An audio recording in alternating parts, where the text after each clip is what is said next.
Anita, for more on this, we're joined now by Savage Operations founder Adam Smith. He's been heavily involved in the recovery effort from Hurricane Helene in western North Carolina. I spent time on the ground with him. Adam, thank you for taking time. I know you're continuing to try and help people still struggling in western North Carolina, but I want first to get your reaction when you heard this news about FEMA and avoiding what appears to be some 20 homes in Florida.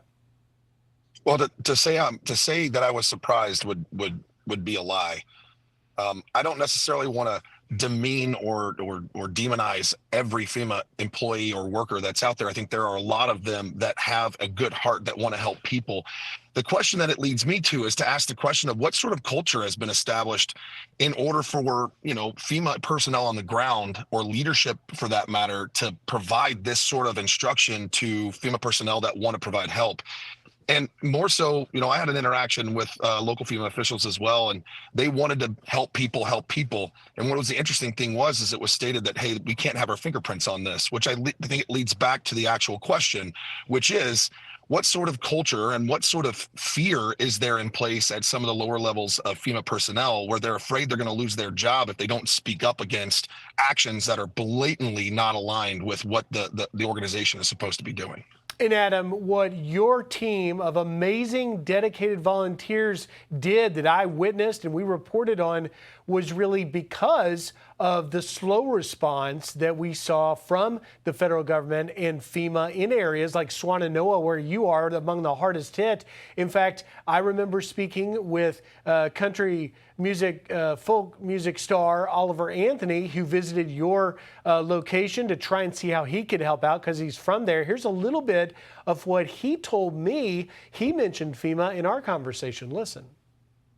It's just been a lot of volunteers and veterans and locals trying to step in where the slack has been from FEMA and other organizations. We'll be here as long as it takes to make sure these communities are rebuilt.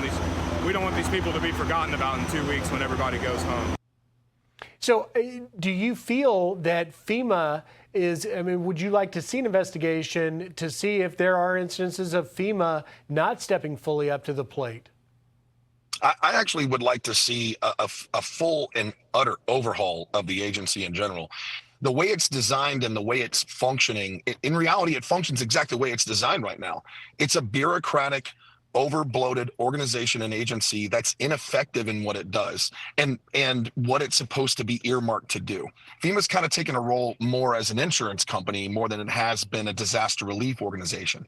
And I think the critical understanding is that there's a gap missing. There's a gap between that 48 and 72 hour mark and that 14-day, 15-day mark. And that gap is being filled on a regular basis by civilian volunteers and nonprofit rescue organizations that self-deploy forward in order to assist these devastated areas. And that gap can only be filled by organizations that don't have such a top-down control mechanism that requires so much procedural red tape to actually affect change. It's actually some of the stuff we're fighting right now on the ground. We've been here for 7 weeks. And in the last 7 weeks, not only have we provided rescue operations, and the civilian volunteers on the ground have done phenomenally well, the local county authorities with regards to fire and EMS and police have done a great job as well. The critical piece is the missing piece. And that is, how do we actually get that capital re-injected real time back into the local economies and the local communities?